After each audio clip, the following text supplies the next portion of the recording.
idea del Estado y el sector público participando en la administración de la economía de una nación.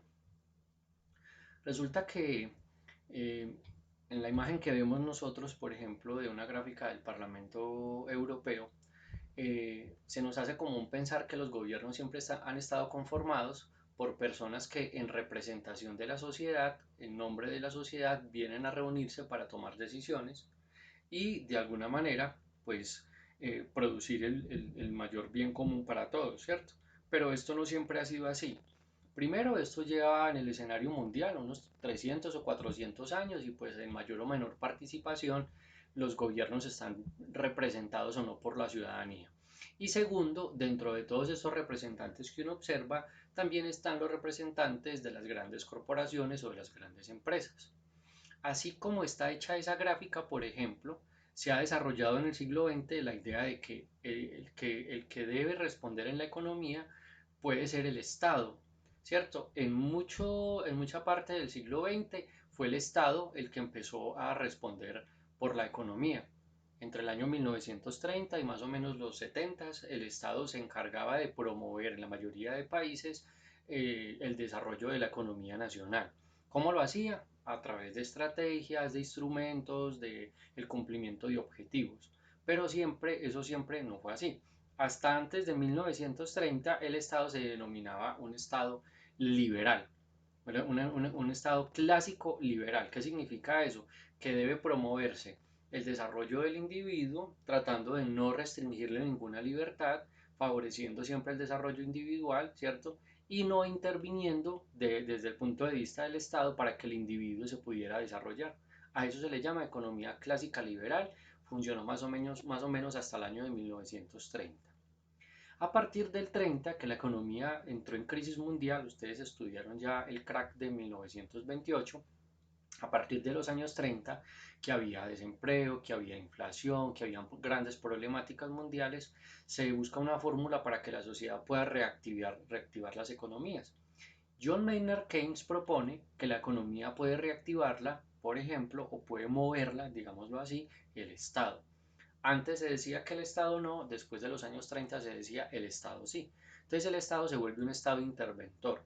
¿En qué consiste un Estado interventor?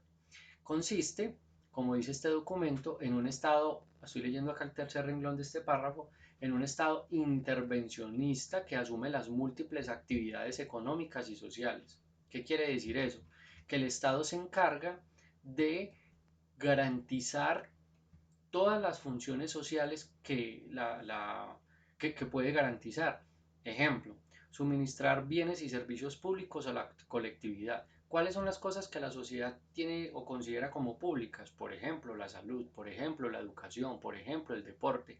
Si esas actividades son un bien y un servicio público, el Estado debe incentivar, promoverlas y entre comillas, vamos a decir acá, garantizarlas. ¿Cuál es otro elemento que la sociedad puede recibir de manos del Estado? La producción de bienes de consumo social vitales, por ejemplo, el agua, la energía, el alcantarillado, el alumbrado público. En este caso podríamos estar hablando de la conexión a la red. Estos bienes de consumo deben ser también incentivados y promovidos por el Estado. Las prestaciones sociales, que cuando la gente haya trabajado un tiempo determinado de su vida pueda recibir un beneficio de una pensión para que cuando ya no esté en una capacidad laboral, en una edad laboral, pueda seguir percibiendo un ingreso. Entonces, ese dinero que uno va a recibir se produce entre una parte que a uno le toca de alguna manera entregar con lo que produce, una parte que produce la empresa y una parte que produce el gobierno. Eso se va a llamar pensión y en general la promoción del desarrollo regional. Es decir, desde 1930 hasta 1970 empieza a funcionar esa idea del estado de bienestar, es el nombre que se le da, o la economía keynesiana. Una economía, un estado que interviene para crear las herramientas, para desarrollar los instrumentos de tal manera que pueda haber movilidad social. Se pensaba que si la gente tenía salud, educación, servicios vitales y todo esto, podría haber y de hecho lo hubo, un mayor crecimiento económico y por consiguiente menos violencia, más justicia, mayor desarrollo. ¿Cómo se llegó a esta idea? Pues bueno, Se tuvo que pasar primero por las crisis económicas en las que cuando se dejó la economía en manos del mercado y se vio que no funcionó, se tuvo que buscar una alternativa. El mercado solo no puede ser la herramienta para garantizarle a las personas las cosas que necesitan, porque si dejamos que el mercado sea el que produzca los bienes necesarios, mucha gente va a pasar hambre, va a tener necesidades, nunca se va a poder educar, no va a poder vivir bien, es decir, es una negación de los proyectos de vida de las personas. ¿Cómo se hace este proceso? Entonces el Estado dice, bueno, si vamos a hacer un Estado interventor, lo primero que vamos a hacer nosotros es lo siguiente, vamos a buscar cómo financiarnos. Nosotros necesitamos buscar financiar este gasto mediante los ingresos públicos. ¿Qué es esto? Es crear impuestos, crear tasas a través de las cuales la gente tenga que entregar una parte de lo que gana al Estado para que éste lo redistribuya.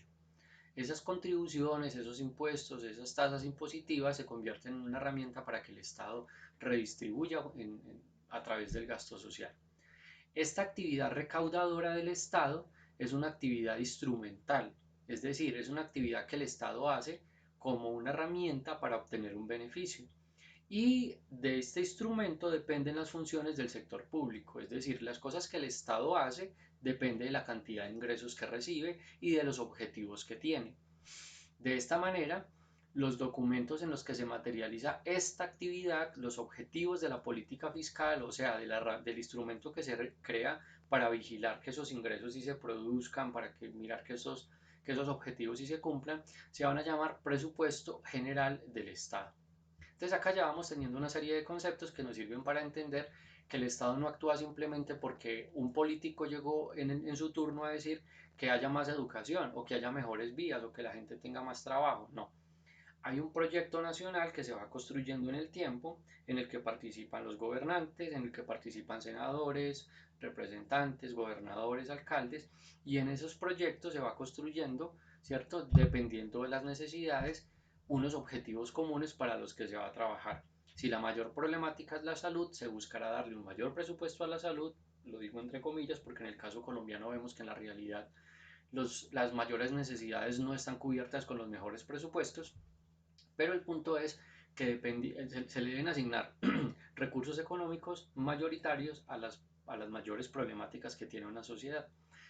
¿Cómo se hace esto? De una manera organizada en un presupuesto general de Estado, donde se dice nuestra mayor prioridad es esta, entonces vamos a cumplirla desarrollando esos instrumentos para los que necesitamos esta cantidad de ingresos y con estos ingresos y estos instrumentos pues vamos a desarrollar una política de Estado. ¿Cómo hace el Estado este proceso? Lo hace de manera organizada y lo hace de manera planeada. En nuestro caso, tenemos planes decenales para decir durante cuánto tiempo vamos a estar atendiendo determinados sectores económicos prioritarios. Ahorita vamos a ver entonces eh, cómo el Estado eh, de una manera muy general tiene pensada toda esta actividad económica. A eso se le va a llamar política económica. La política económica es el conjunto de instrumentos que se diseñan para atender las necesidades sociales, las necesidades públicas y también las necesidades privadas, porque en nuestro caso tenemos una economía mixta. Aunque el Estado interviene en lo mínimo, ¿cierto? También el Estado debe intervenir de alguna manera en lo mínimo del sector público, el Estado debe de alguna manera intervenir en el resto de actividades económicas que son propias del mercado o del sector privado.